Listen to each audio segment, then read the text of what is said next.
I see you, I actually try and connect with you. And for a lot of gym owners and a lot of martial artists and a lot of, just fitness enthusiasts, it's actually pretty scary to still connect with somebody.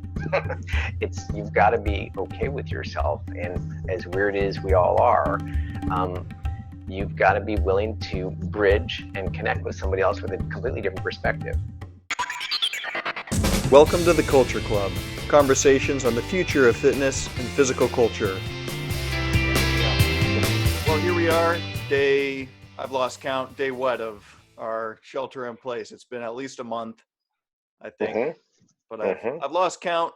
The only way that I can estimate it, though, would be the number of live streams. Have you been doing those live streams since the beginning?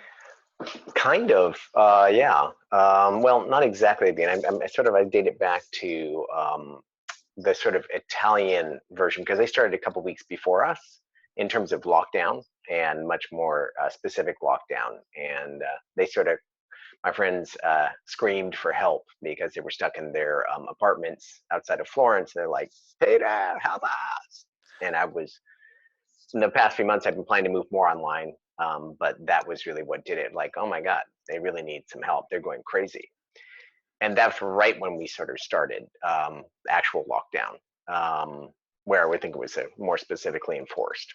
So yeah, what part of Italy were they in? Just outside of Florence, Firenze.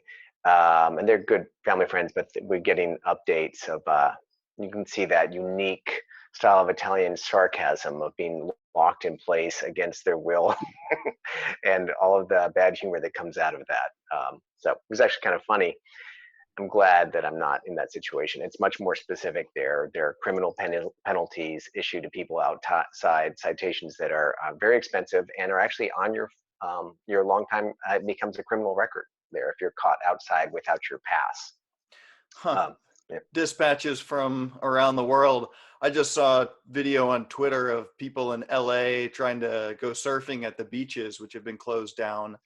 And it got pretty heated between the sheriffs that were there trying to enforce it and the people that were protesting. And luckily that kind of crackdown is yet to come to Berkeley. I'm taking some precautions, but the meetup group, the Natural Movement meetup group, had a strong attendance this morning, and we just practiced social distancing, and we're in the hot sun where I feel like we're relatively safe from the spread.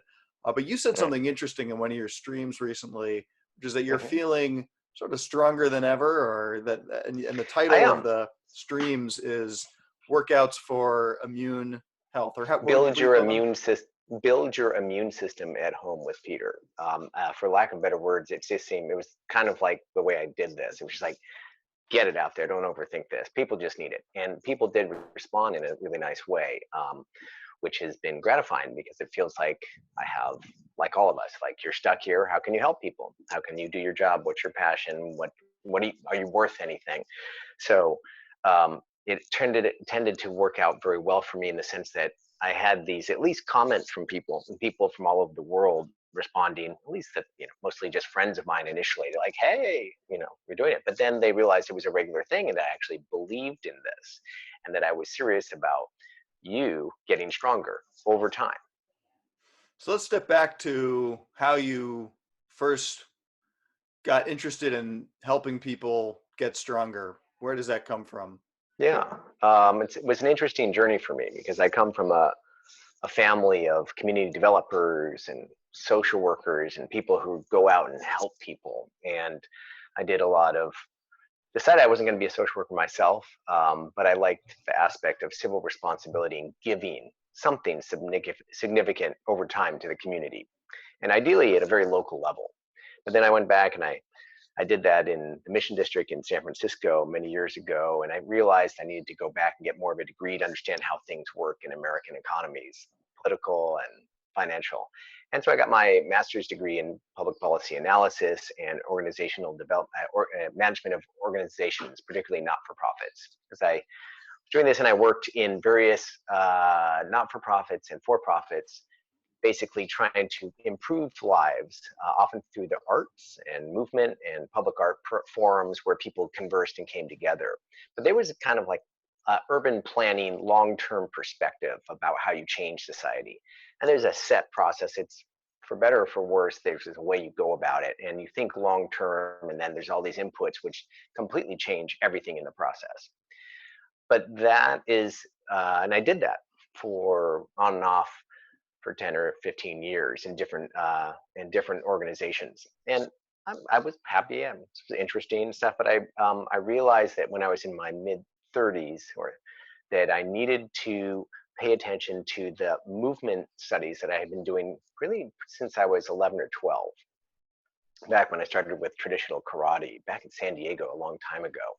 And how much the one thing that had stuck with me in my life as I was looking back, was I'd been doing martial arts and healthy movement for 40 years. And I was like, wow, at that point it was 30 years. And I kept on coming back to that again and again and again. And I decided after a couple of years of deep thought and introspection that I should start my own martial arts studio, dojo. And as crazy as it was the right thing for me to do. And I learned a great deal. But what I did was I shifted from an outside sort of looking down on a population to an inside from the very specific individual body level. And it took me a couple of years to understand what I was doing, so I could explain it to my parents. Were like, hey, what are you doing? This is, doing martial arts and stuff is great, and I'm glad it's a passion, but like, how is that helping people? And what I realized is that we're really doing community development at the individual body level. You cannot be more local than making your body stronger. So if I see Charlie and I say, and Charlie is more mindful of himself, he understands his strengths and his weaknesses, and he understands where he wants to go with that, and does it in a sustainable model in a way that is, thinking long term. He's taking care of himself in the moment, and he's preparing for his future. It's not like longevity is Charlie or my way, but more quality of life as opposed to longevity was a big interest. And the quality of our relationship to ourselves, the only thing we can really control. And then with that understanding, we converse better with the people who are around us all the time and have better, more substantial relationships. And that reverberates out into the community. So it really starts at the body. If that body is stronger, more mindful, then that person can make better decisions about a more healthy lifestyle, which then the ramifications in the local community are superb. So that was the transition. You've done this for over a decade. Mm-hmm. The Soja Mind Body Studio was one project that was a lengthy iteration on this vision, but now a lot of people have been forced to change the way they're thinking about, especially in the fitness world. People are going to be sort of scrambling for new models, and in a sense you got a head start because you started to think about how you wanted to shift or realign a few months before coronavirus. Walk me through that, or where are you thinking that fitness is headed in the year 2021, say all the way through the end of the decade? Right. Well, you're quite familiar with this as well. And I think I align more from the traditional martial arts perspective, which is more aligned with parkour people and MoveNat people and sort of natural human body movement people. And that is, I think, running on parallel tracks. It's less sexy than working out with polished machines and all the electronics, which is, as we talked about prior, is the fitness industrial complex, right? And tech is supposed to save everything. And indeed, they have some great ways to measure and help people with their goals. And that's becoming more and more sophisticated. And yes, there will be more help. But I've always gone from a less is more approach. And what is the natural attributes of a human body, and what is their goals and their movement goals that are reasonable for making them feel as inspired and as powerful and capable of achieving their goals as much as possible. So you have, the tech is just too shiny to not pay attention to, right? I'm just looking at these very complex machines that people are wearing that can give all this data. What that doesn't do, at least at this point, has not been able to do, is to connect substantially with deepness in terms of social support and community, which is now used as a buzzword by all the successful fitness models. I mean, everything Orange Community Theory, is, yeah, yeah. community, yeah, and I think that's great. And I think it's good that they understand that. But most people don't come from a community development background, which is really sort of, I guess, showing respect, which is what soja means. Soja is out of my Chinese Indonesian martial art. It's like saying namaste, but from a martial tradition.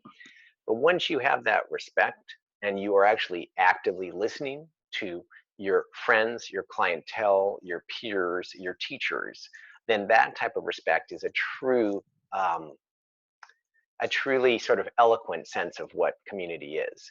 And that has, as far as I've seen, even though the corporations are doing so well at providing all these exciting experiences, it's extremely difficult for them to be substantial in their capacity to connect at a deep, refined level. So I take this side, and I will use tech in the future, and I have. In fact, I'm using tech right now by using, phones to, be online and stuff. It's not that I'm resisting tech, but I'm finding that the human being is overwhelmed with itself in terms of just looking at screens and feeling these electronic inputs. And so my concept is what I see a lot of MoveNet people is go climb a tree. Remember those movies? There was a bumper sticker in the 70s. It's like go back to that. And if you looked at my martial art, some of the original grandmaster in the 60s wrote out stuff about returning to nature. And what does that mean? It's like going back to what is our natural sort of self and spirit in terms of what it is to be a human being. And I'm not seeing machines solving that problem for us. But we can build a better tree. We can add, steps on it or something like that. Now, I'm thinking of a quote from Nassim Taleb, who I think Mm-hmm. is a interdisciplinary sort of thinker, interesting thinker on a lot of topics from finance to economics. But he's a barefoot minimalist runner, and he Mm-hmm. talks about shoes as being a technology and minimal shoes being technology at its best, where it's almost invisible Mm-hmm. and it might protect you from the broken glass or really sharp surfaces, but it still allows your foot, which is the really sophisticated technology, to do what it does best. When you're talking about the tree, all of a sudden there's this song from Mary Poppins coming into my head of "Let's go climb a tree up where the air is free. Let's go climb a tree." But when it comes to community, I mean, I met you a couple months before the whole quarantine thing. I think it was late last year. And I've been bouncing around to different gyms on ClassPass. So I'd signed up for a trial of ClassPass and gone to a bunch of places to see if I might fit in anywhere in particular. And then included a few martial arts gyms and different styles. Mm-hmm. And it wasn't so much the style of martial art, which is, and your gym, you don't exclusively do the white crane Right. Silat, but that's the modality that you're most trained in. But Correct. what kept me coming back was the fact that there were other people at that space who I was connecting to in this context that you had created. And I think that this is the question for any business, but in particular for gyms that are getting a lot of people coming in and then going out, coming in and then going out. How do Mm-hmm. you retain people for the long term? How do you give them that sense of wanting to come back for more? Mm. Yeah. Well, I try and see them individually for as much as I can with the resources I have, as deeply as possible. So if I see you, I actually try and connect with you. And for a lot of gym owners and a lot of martial artists and a lot of, just fitness enthusiasts, it's actually pretty scary to still connect with somebody.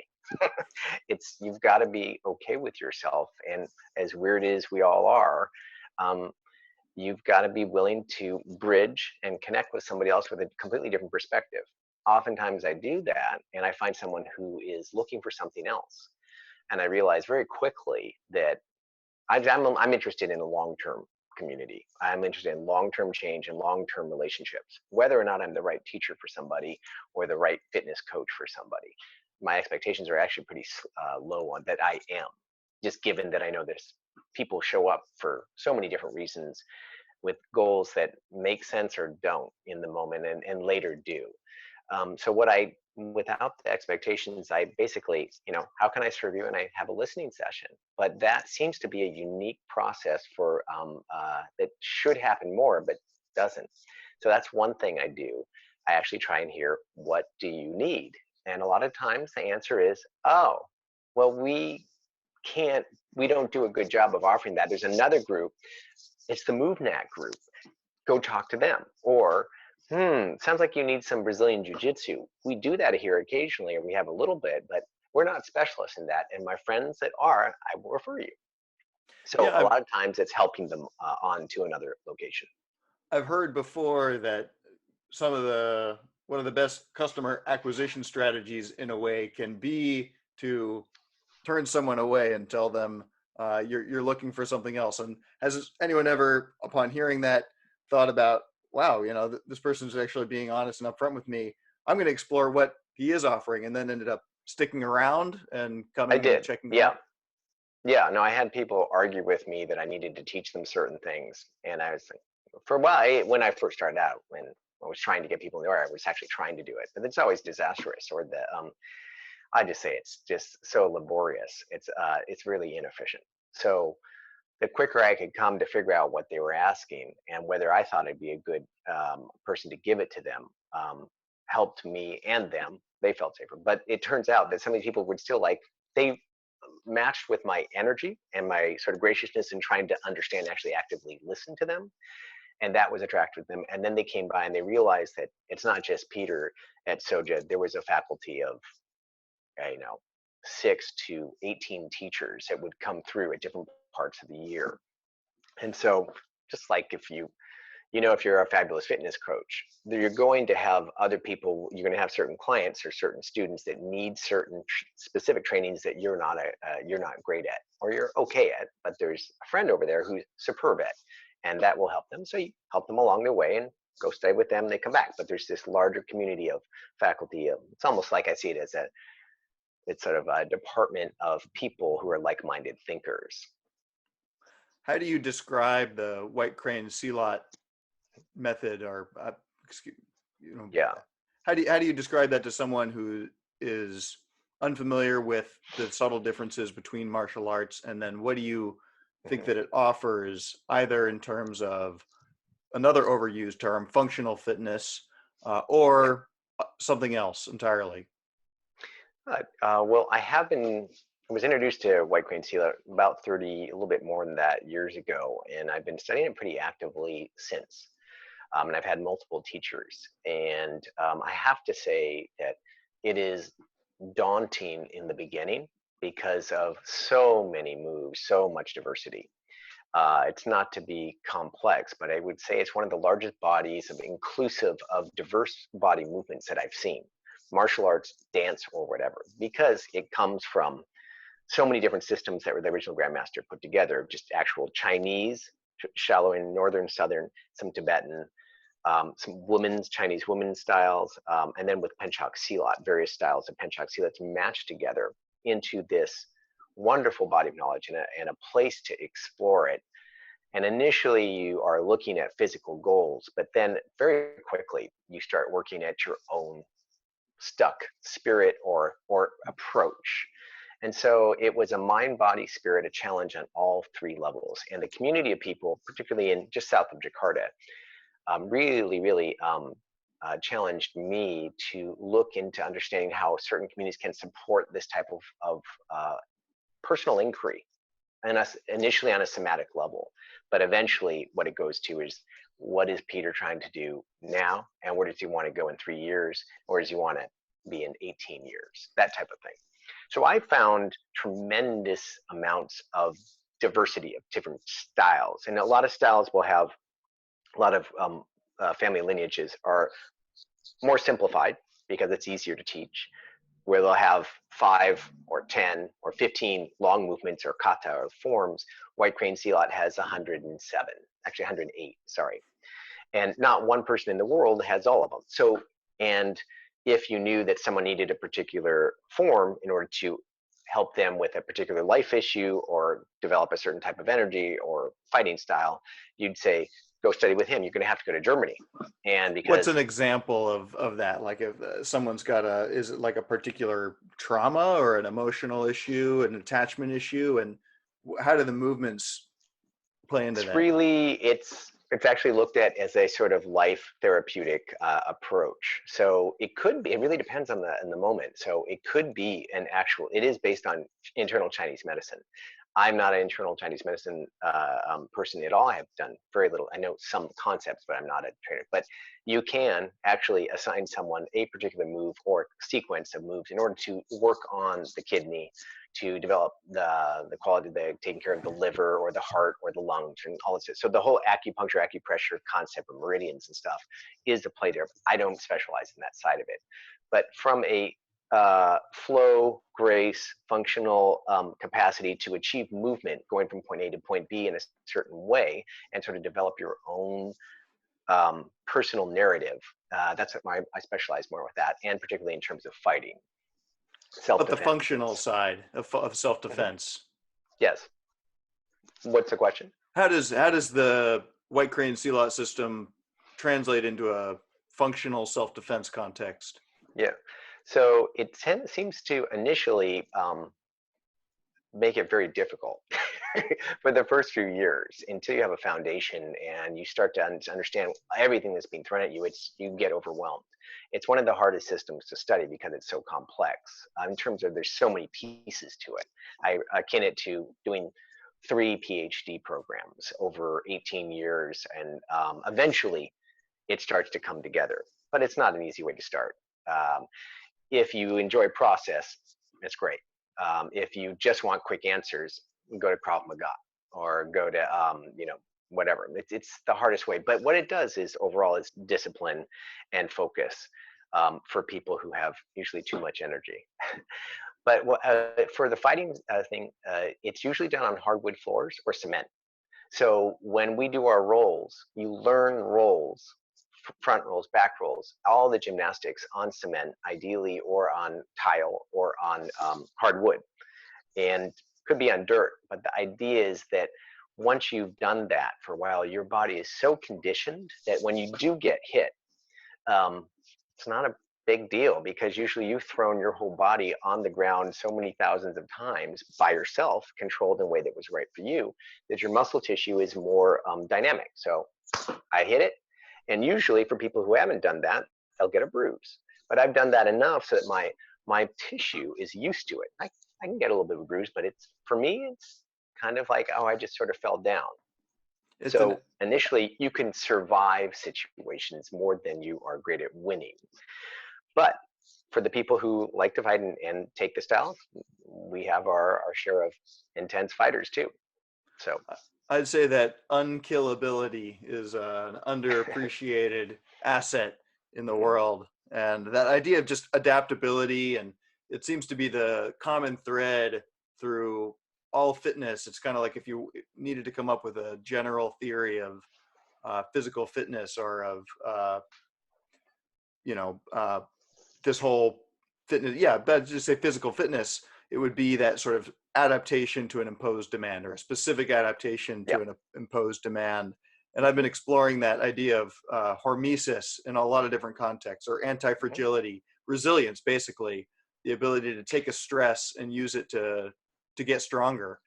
And isn't Yeah. that what we're all trying to do right now during the shelter in place? Well, that is the end goal is basically is your adaptability and your survivability and your resilience to a point when you get thrown into any particular situation, better, good or bad. Good can overwhelm the system as well. I'm so excited and I literally get sick because I'm so excited I can't shut off. It's enabled to sort of modulate your own sort of emotions and physicality and your overall immune system in a way that allows you to survive a complex society that we know is really toxic, particularly here in the Bay Area. Go, go, go, go, go. Do it more efficient. Do it more efficient. More digital. On the phone. Just be as digital. Be inhumane, effectively, and to yourself and to your people, to your closest network. How do you survive that? Well, if you don't have a lot of tools and a support system of the people who think and support that type of way of dealing with that toxicity, then you're stuck. And a lot of people are. And that's why I keep doing this work. to show people ways. Yeah, coming back to those two words you said earlier, focus and discipline. One of the components of your programs is breathing, and that you fit it into the 30-minute live stream sessions that you've been doing on Facebook. Right. And it's, I think, an essential part of whether you're doing, maybe especially for people that are doing the more intense, high intensity interval training, CrossFit.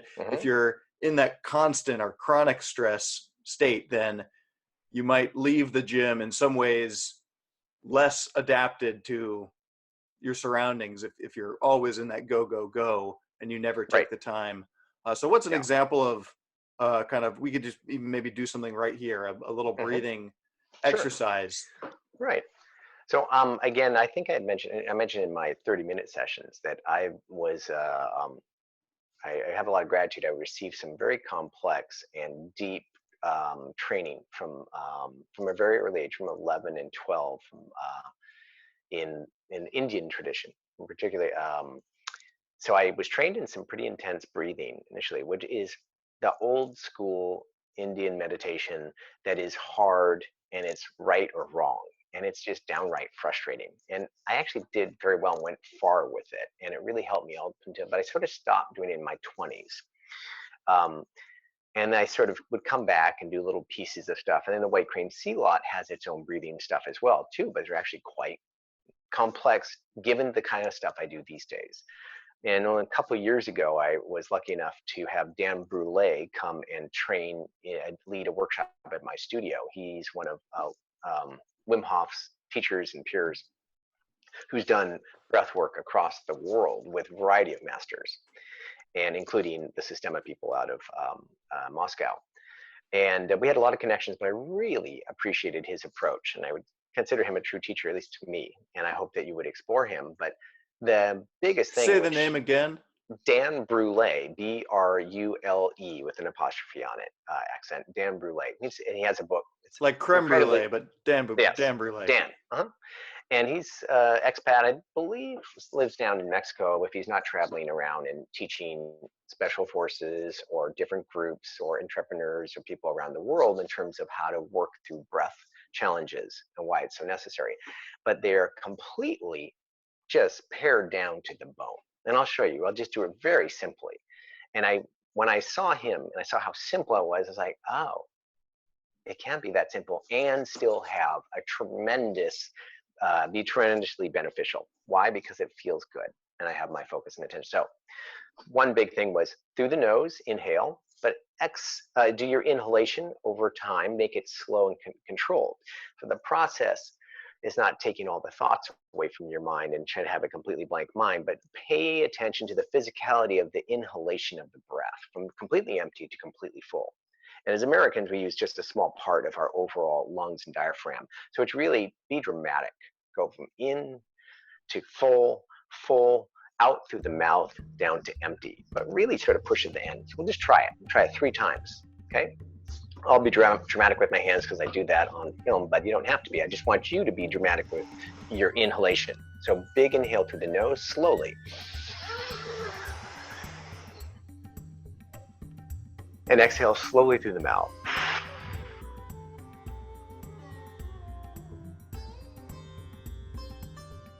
Again, completely empty to completely full, slowly.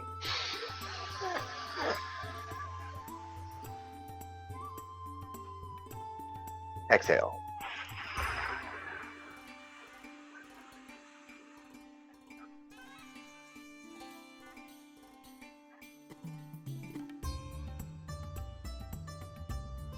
And then just be still.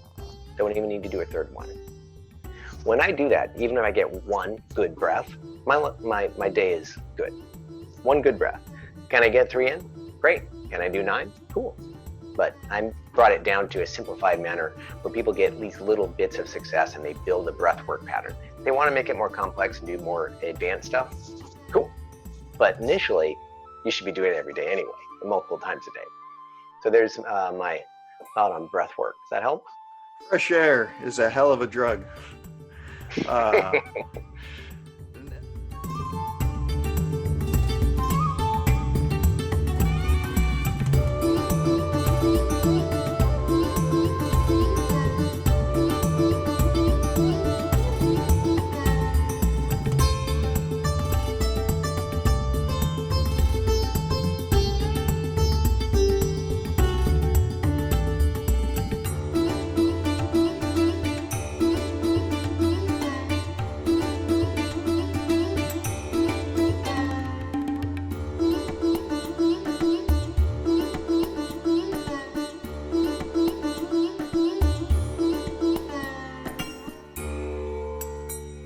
And speaking of fresh things, there was another pun that I appreciated in one of your live streams recently. People who Mhm. tune in, your name, by the way, they can find you on Facebook. Give us the spelling of your last name. It's a difficult. Ajemian, A like apple, J like Jack, E-M like Mary, I-A-N like Nancy, my mother's name, Ajemian. So So in Oakland, Peter Ajemian in Oakland. yeah, find him on Facebook and check out the daily streams. They've been every morning at 8 a.m. Hmm. and some days he does another Tuesday session in and the afternoon. Thursday at 4 p.m. Tuesday and Thursday at 4 p.m. when I'm And not teaching kids classes. yeah, and one of the things that you remind us is that we need our healthy, fresh beets every day. We should eat our, that the music accompaniment is part of the reason to come. I think you have good taste in music, Thanks. and it runs the gamut from more contemporary stuff to the East Asian Traditional or Southeast tabla Asian. or mhm. Maybe we can find a track and play it for the midpoint of the show, or That'd be during cool. overlay that breathing That'd be nice. I'd exercise. like that. Because Hmm. music, I find, really sets the mood and creates this sense of what kind of a culture you're in, and Hmm. that's another thing that if you're trying to create a strong culture, having a consistency of the mood or the overall atmosphere, it's almost like kind of walking into a new world. And along with that is this component of imagination. And when you are leading people through a movement, I mean, we can take just the name of the martial arts style, which is named after a bird, a white Hmm. crane. I think I might have Hmm. seen a white crane today wading in the marshes, or some sort of egret. You saw an egret. An An egret. egret. Okay. White Hmm. cranes are not native to Berkeley, I take it.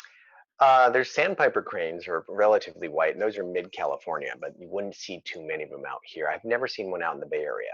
But there's a very big difference between egrets and cranes, by the way. Is Cranes there? were, oh yeah, socially speaking, cranes are much more like humans. When cranes show up, you know about it. It's a lot lower. It's very akin to Canadian geese that show up. They're loud. They hang out and trying to get in your face. They will even bite you if you get close to them. They'll peck at you, and then they leave a lot of crap, and everyone has to pick up after them afterwards. Very, very similar to humans. Egrets are much more solitary. They can be around each other, but they don't get very close. They don't hang out. I mean, cranes are loud. They come together and they just and they talk a lot. So What do we that's the take difference. from the crane for our movement experience? Because it seems like in the katas that you go That's through. much more akin to what I would say egret's sort of serenity and balance and groundedness, even though while flying. It's sort of serenity, flow, grace, and actually, crane fighting system is used. It's a long distance style fighting. It'd be more akin to kickboxing in terms of distance, but they would go in and go out. They'd fly in and fly out. They'd drop and they'd come up. Um, it's not in close like say snake system or sort of even just buffalo system. Classic Shaolin systems. It's much more wide range of space. So it's And a when you way of looking at the world in a certain filter. Right. And when you get on the ground and you're in an inverted crawl position, then you might be channeling some crab energy. That's right. Feeling kind of crabby. Yeah. So I do have Terrible pun. Terrible. I have lots of them to give for free anytime. Just So some people come into the gym and they want to get a little bit of the boot camp experience, and they might hear from you that they should look somewhere else. But I think that you also do offer an intensity. I mean, the times that we've worked out in person, and actually even over mhm, the live stream, I was working up a sweat. Getting down on the ground and doing different things. And that 30 minutes, you keep it extremely simple. Anyone can do it in their living room. It's not like mhm. some of these videos of people that I see doing, hey, follow along with my outdoor movement routine. All you need is this, balance beam and a couple of perfectly crafted, obstacles. No, this is simple. Anyone can do it in their living room. No shiny equipment needed. And for the people that want to get a little more difficulty, how do you balance the sort of the tendency of some trainers to just like try to brutalize people back into shape, with the Well, opposite tendency of maybe being just, not being able to get people even a little bit out of their comfort zone. How do you find that zone in which people can challenge themselves, get the hormetic stressor, and actually adapt to some challenge? mhm. Yeah, it's always a challenge, particularly if you're a studio owner, because some people, I mean, certain groups in the fitness industry, I'm sure you know, have made their money based on people breaking, crashing, and burning, not intentionally, but at least they would take their money up front, and then these people would injure themselves trying to stay at the level of what they felt their challenge should be. So I see myself. This is, I think, where actually fitness is going. We're not there probably for another 10 or 20 years. Is really slower is usually harder. It's not as sexy, but you can actually find in a much more graduated way where you're strong and where you're strong, you're weak. And when you have a more accurate assessment of what your range of power, stability, mobility is at a much more slower pace, you can then go faster. And I'm interested in people who are interested in sustainable change over time. I'm thinking 10, 20 years. I want your body tissue to be as so um, able to withstand any sort of trauma that when you fall down a cement staircase and you roll on it, that you can get up with some bruises, but that you're not going to the hospital and with a hip replacement. So I want you to be resilient in this stuff. I'm seeing overall time. I'm seeing people training for a long time, and that's why I think of this place as a third space. Is it's a place you go on a regular basis. There's your home, there's your school, your work, and then there's either your church, or I do think of the well-run fitness and martial arts studios as community centers that are based on healthy movement and play as well. Does that help? Yeah, this is going out a little bit on a limb to see Mhm. if there are any works that you've read or figures that you found particularly inspirational in your work prior to the coming into the fitness world, around community activism, that have Mhm. helped you form your own idea. And I should mention that your motto is building community one body at a time. Yeah. Well, I think I think you referred to it. It comes back for me is uh, I my father would teach classes in the social work department called things like cultural pluralism back in the 70s and 80s and 90s. So my sense of diverse views are what make a community strong. Sort of like it takes one village to deal with one 3-year-old because you got to pass them off because they get annoying after a while. You need to get some sleep, and they're having a tantrum or something like that. Blah blah blah. But the point is that they're going to be working with different people at different times. And overall, we should be doing some sort of challenges to our bodies in a way that are reasonable for us in the moment, whatever your body capacity is in any given moment. So this is not really a choice anymore. This is essential to being to living a fulfilled lifestyle. And diversity has been one of my biggest pieces of community development. But basically, listening to that person's needs and listening to their perspective and how their goals are when they start and how they change over time.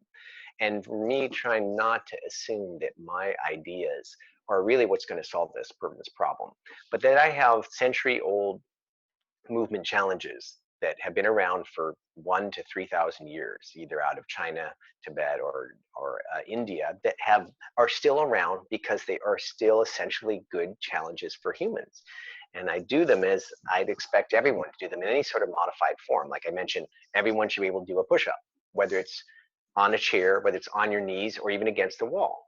And my friend Neil, Bednar, the systemic guy, who's like, hey, people laugh at people doing push-ups against the wall. They go, oh, it's too easy. Like, no, it's not when you do 3 sets of 50 all at once, right? You can do it carefully over time. And that's what I'm interested, but from diverse inputs.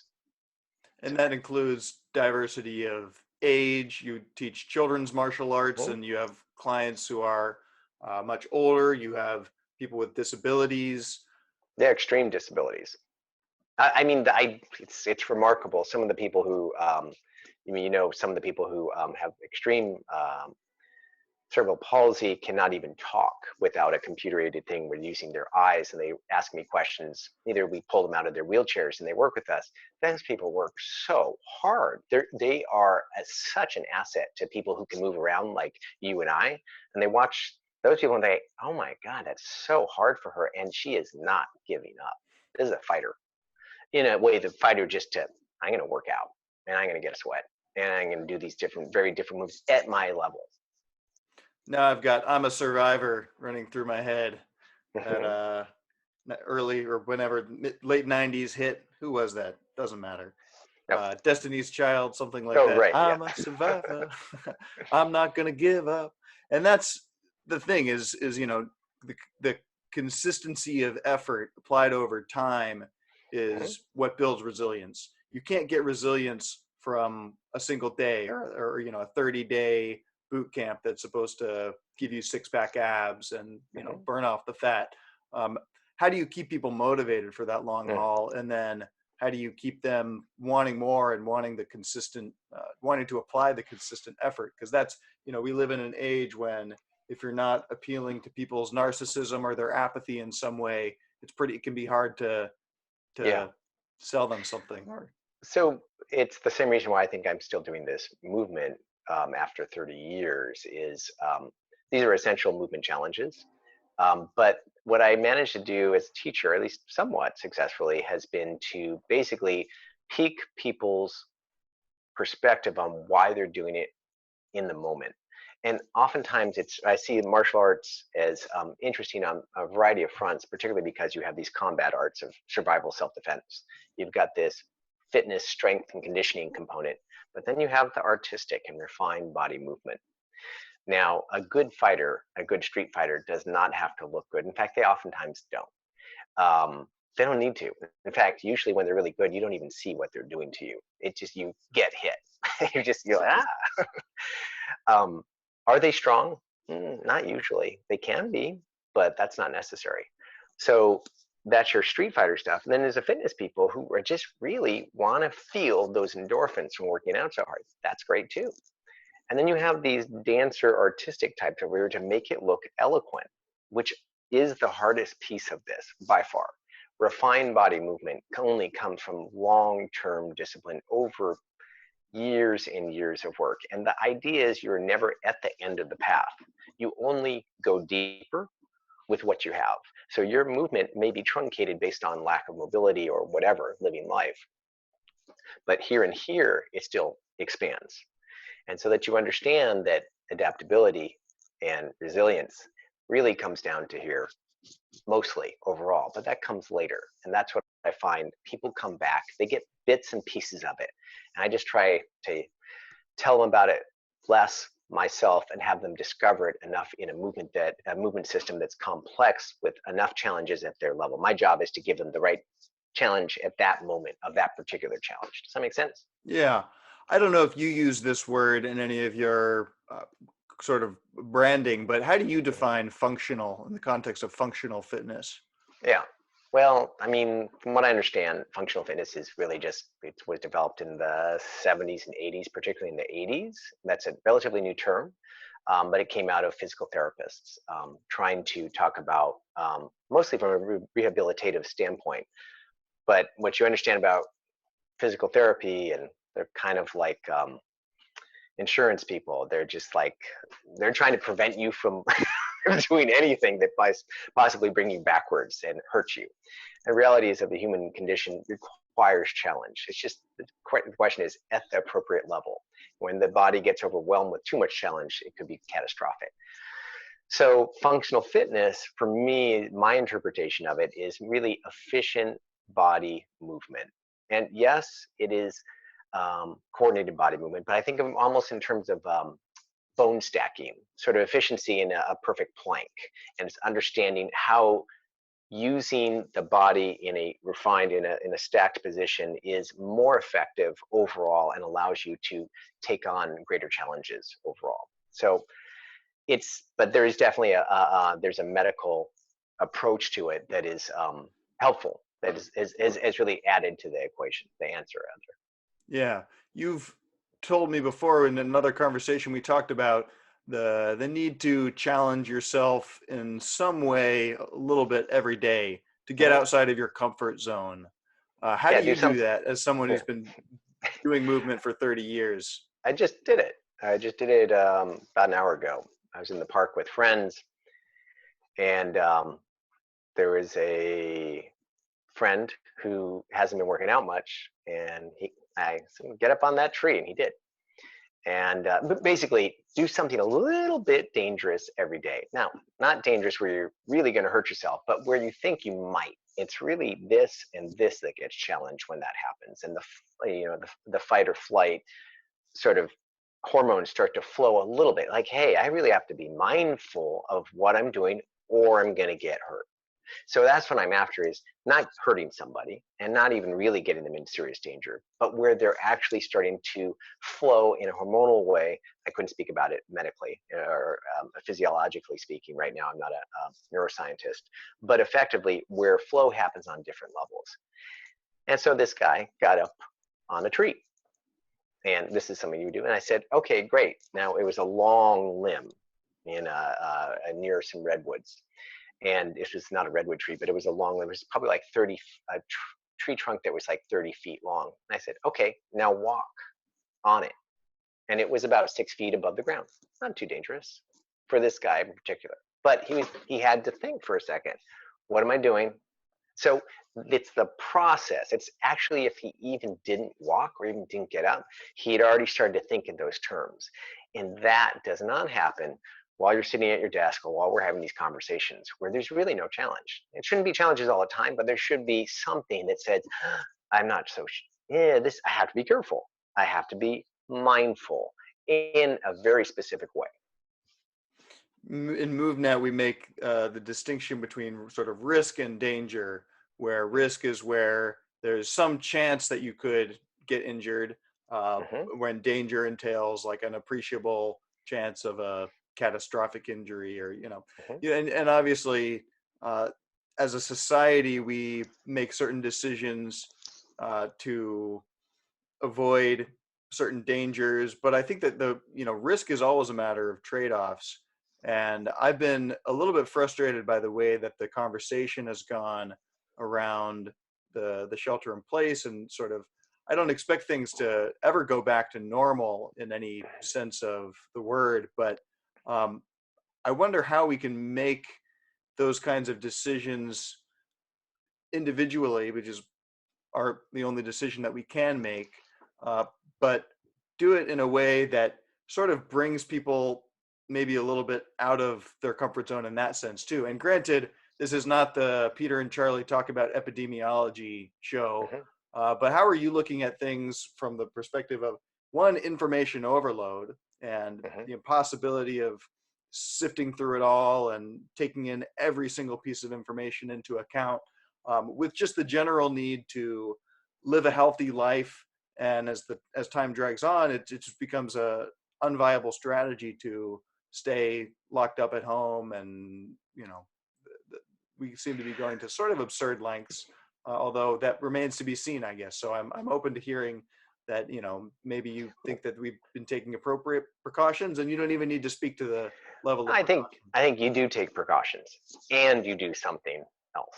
It could be, walking on the curb. If you're not great at stability, maybe walking on the curb is dangerous. You could hurt your ankle, and then you can't walk, and then you can't take care of your family or go to work or do whatever, right? But something. In the martial arts world, it's really easy. You just go and spar a little bit. Or back when I first opened Soja in 2007, I used to have it was called noontime knife fighting. Basically, people from the offices nearby would come by, and they do about an hour of knife fighting, not with real knives, but the idea was they're like, oh my god, and it totally changed their brain wavelengths. And they would go back to their offices, the Caltrans and stuff that were down in near what's called the Uptown District, and they were like, oh my god, I feel so much better, because otherwise I'm working on a long-term planning problem that involves multiple pieces, and I really have to be focused, and I'm using a computer and a phone in this cubicle. But you're up against someone, maybe you know them, maybe you don't, and they can be using magic markers. I stabbed you. It's a completely different wavelength of thinking, and it requires a focus that is so different than what their 8, 6, 10-hour day is, which is requiring a cerebral, methodical, logical approach. So I'm used to doing something. Is it really going to be knife fighting? Probably not. Is it going to be doing systemic punching on people? Depends on the person and who, how, but it doesn't matter. That people have to figure it out themselves, and they're not. So I see this technology of saying that this is essential to people living a fulfilled lifestyle. The conversation you and I are having, that MoveNat does, that parkour people, the martial arts people do, is that is in that way. So in 10 to 20 years, the new technology will be ways to do that that are appropriate for that person, that doesn't have a catastrophic break or set them back, but actually inspires them to be a better person.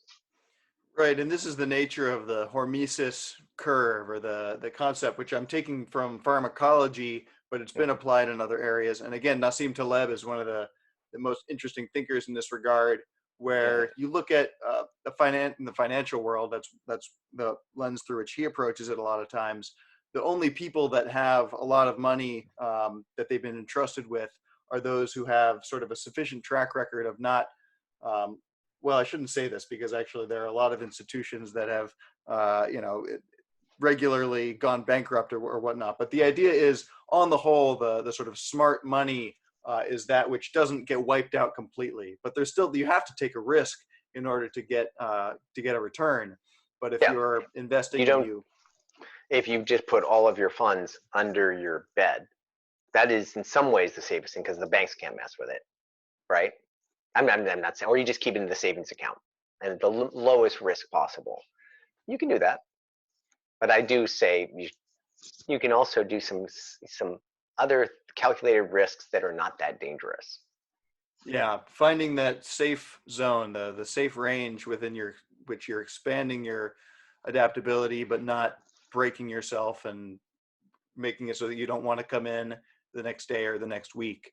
That is, I think, the challenge for the fitness world, and just for people who are looking to embark on their own journey of self-care, hopefully avoiding the healthcare system as much as possible, is how can you expose yourself to the optimal levels of stress and risk to get stronger. Mm-hmm. Nice. So what's a movement that you've been enjoying particularly lately, something that other people might be able to try themselves at home? We did the breathing, but anything that the people can do sort of either inside the house or outside the house? Yeah, well, the thing that I think is most essential for people, particularly Americans and people from so-called industrialized countries who sit in chairs, is to activate the sophisticated mechanism called the foot, the legs, the hips. So anything where they're doing the transition from their butt on the ground up to standing and then back and forth, and checking to see where they are not strong in that process, so they can work on that. It seems to be in terms of the independence and autonomy. If you can't get off the ground, that means you're dependent on people. If you're in bed or in a wheelchair, you're dependent on people. You lose your autonomy. You lose your independence. So the more we can keep that off, not that we're going to live longer, but the larger part of my lifestyle, if I'm going to live for 70 years, if I can stave that off into the last couple of years, success. But I would like to know that if I was in bed for 15 years prior to that, that is like I didn't take good care of myself. If that's how it sort of feels. So my thing would be, it's not very sexy, but it's getting off the floor and on again. And then the subsequent things after that would be to do some rolling, but rolling in a way that where people aren't hurting themselves. And if you're an advanced practitioner, it would be boring, but it'd basically be the difference of falling back for prepping for your next fall, and then massage your body with your own body weight as you fall back. I don't have the space here to do it, but those two things, going down, falling back, and I usually do a leg switch to roll people back up, which you'd have to see. I do it quite often in those 30-minute build your immune sessions. And the last thing that I would think is everyone should be doing handstands. And Really? handstands. Sure. Yeah. It's funny because that came up recently, and I was saying, I don't know that a handstand is necessarily all that functional, but I feel good when I do it. Why is that? Yeah. Well, it's a very, I mean, if you can get to an actual plank where your feet are, at least at this angle, which is you don't need to get the benefit, you are flushing. It's a forced flush of the circulation of the body. So it's just, you feel, I mean, you just, your head becomes red. And that just feels wonderful. So the idea is, don't do a handstand in the way that I'm talking about, in the way you're probably thinking about a handstand, but do a leg switch, which is a foundational piece going towards a handstand, or put one leg up against the wall with your hands straight out like this without bent elbows. Does that make sense? It So does. moving in the direction where the feet are slightly raised above the head as much as possible with a plank position of the back. But they can come to participate in that with the build your immune system session, build your immune system at home sessions, because I do that on an regular basis. Yeah, keep them hanging, and keep them inverted and in all these interesting positions. But do check out Peter's live streams. They have been a wonderful addition to my morning routine, especially as I've been trying to cut out caffeine and the excessive stimulants. I still enjoy my matcha tea, but the hard stuff has been a little too much for me lately. So I need something to get the blood flowing in the morning, and to Mm-hmm. do it alone only gets me so far. It really helps to have someone who has some fresh inspiration and some fresh beats while we're at it. Mm-hmm. Um, the theme of values has been running through this entire conversation, so I feel like it's a little bit redundant to ask you this question, but I'm going to ask Mm-hmm. it anyway, just to give you a chance to sort of summarize what we've been talking about and Mm-hmm. add anything else that we might not have gotten to, which is, why the question of one, why you've chosen the line of work of being a sort of community builder slash body, I don't want to say not bodybuilder like the Arnold Schwarzenegger people, but someone who builds community one body at a time. Mm-hmm. Why do you do that, and what values do you bring into it that translate into the specific kinds of work that you do? Yeah. So I think it just diverse challenges. So you're not just challenged on one level, you're challenged on three big ones all the time. So that is an interesting nut to crack, and you never really crack it. The more you crack that, you realize it's really a larger thing. So it's an ongoing process.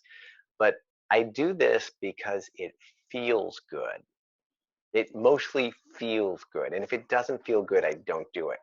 I also do it because it has demonstrated to me that I've been helping hundreds or thousands of people through these type of interactions, and sometimes strikingly intensely so. I'm surprised at how much I've helped people in this way, which was unexpected for me, say 20 years ago, that I might be doing this type of work. But I am the kind of person that's I like a yes, you can type of person, but you got to do it smartly. And I'm like the kind of person who I really go after. I'm an underdog, a favorite type of person. I like the person who doesn't think that they can. And my personal passion is to say, well, actually, I'm going to surprise you.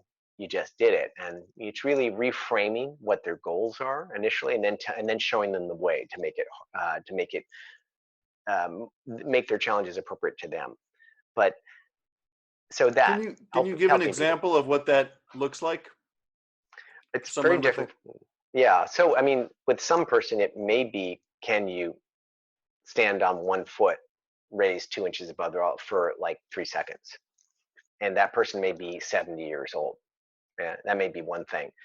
For another person, that same person is the same challenge would be, can you bring your knee almost up as high as my hand and balance out there for 30 seconds or for 3 minutes, and do it with a still body with proper plank form. So it's going to depend. And then it basically depends on the specific context of who, why, and where. And that is a complex answer to this thing called the human condition. So I see people as complex things, and I don't see that as bad. And I like to play and have these interesting strategies that, for the most part, are moving them in the right direction. least that's how I see. Does that help at all? Yeah, taking diverse challenges, showing Hmm. people that they can do what they didn't realize that they could, Hmm. and weaving this complex thing called the human condition into a tapestry Yeah. of interesting movements. It's yeah. Also happens in my sort of applied self-defense classes, which is a lot of times people will come in with a small, petite, structural body without much weight, and they don't see how dangerous they can be once they turn on the predatorial approach and their understanding of what their capacity is. Their strongest aspect is their brain and their heart. And when they commit to it, they are shocked and they're actually, um, you know, intoxicated with their own power, which is a beautiful thing as long as it's not overwhelming or they're not completely narcissistic. Um, but what I'm trying to do is really empower people to be the best that they can. And a lot of people have been told that they can't.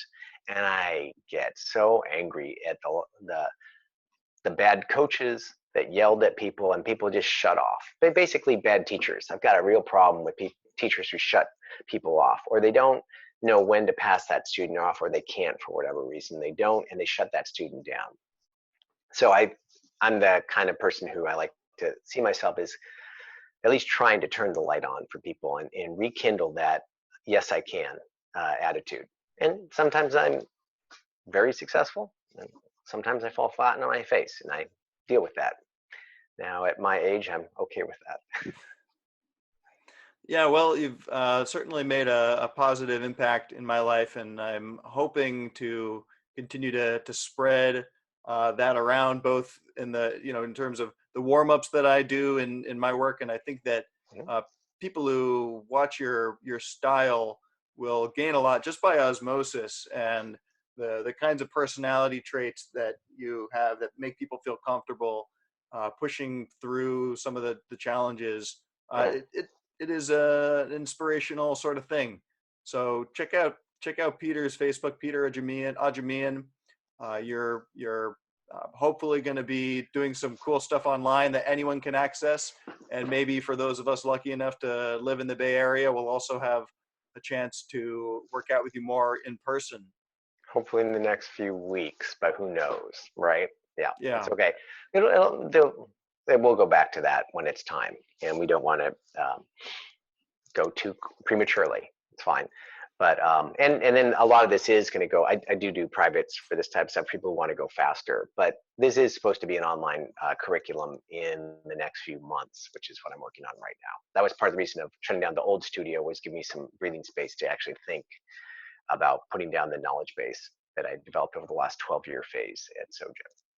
Awesome. I can't wait to be, I'll be the first subscriber to the catalog, or whatever the name ends up being. And Mm-hmm. in your practice, you reminded me recently, there's no bow, but it's just you put Yeah, the, this is White Crane. It's Buddhist poems together without the religious side of things, but just respect. It shows I see you. It's a lot like namaste. It's I see you. I understand. Thank you. I have a question. Goodbye. All of that. Just I see you. You and are then seen by me and about acknowledged. what's That's more of the traditional opening. That's more complex. That's the lineage of the teachers. There's different interpretations, but one interpretation is that's the lineage of the teachers who came before you, myself, if I'm your teacher, and my teacher's teachers, and the teachers going back in a couple thousand years. And this bottom palm is one way to interpret that, is their receptivity to the teaching, that you're open to taking the teaching. So, and then that's with a full bow. But okay. there we go. There's also the whole 5-element system in there in the 4 directions, but don't worry about that. It's a Well, that lot. we'll save that for another interview. Yeah. Oh, no, I do actually just want to make a point, just very quickly, is the cultural historical side of things, of it being from a different culture, has Please. always been an interest. It's always been an interest to me that something, a completely different way of doing things for different reasons, also aligns with some of my needs over here. So when I go to Indonesia, we have the common language of being able to do these movements together. I may do them poorly or better than those people, but it's a way we talk, even if we can't even converse in their language, Bahasa, or in Chinese, or in Spanish, or in German, in the different places around the country, around the world where I'll go. But I can do the movement, I can do a back roll, I can do a coup de bergeron, I can do this, and they go, oh, that's how he does it. And it's this common language, which is this thread between cultures. And whether it started in China, it is happening in Germany, it's happening in America, it's happening in South America, in different places. And that is a beautiful thing to be a part of.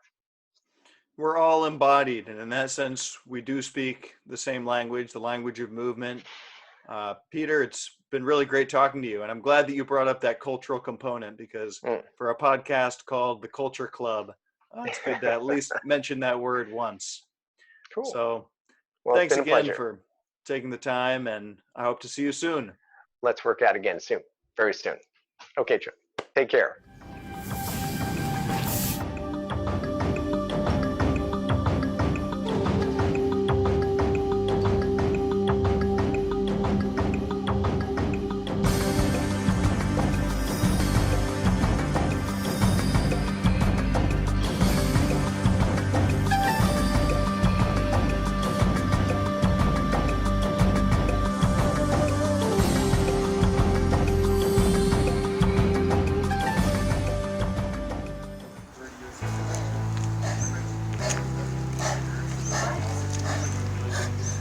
Hey,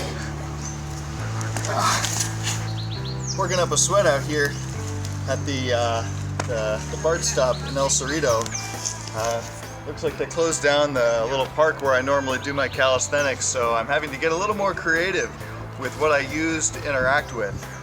Fortunately, I found this nice little bike rack here, which makes for a very interesting obstacle when it comes to using your body to get between tight spaces. So you can imagine this kind of exercise being very functional for, say, going into a crawl space or reaching down to get something from a low shelf far back.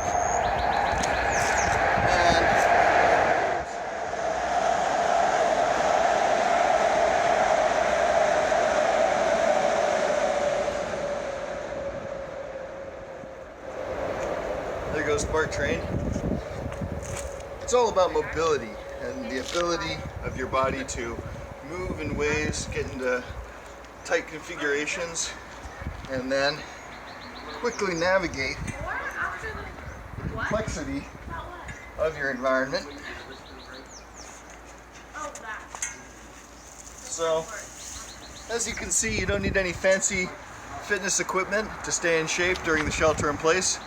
You don't even need your standard outdoor calisthenics playground. Just find whatever old things catch your interest and get moving. Hey, if you're not thinking about the cultural component of your gym or personal training practice, you are missing out on one of the best opportunities to find your ideal customer. In addition to getting weekly links of the best fitness-related content from around the web, you'll also get access to our exclusive library of full interviews. And if that's not enough, we're giving away a free workbook to help you attract the perfect customer by figuring out what you want and why you do what you do. Join the Culture Club today and get started on your mission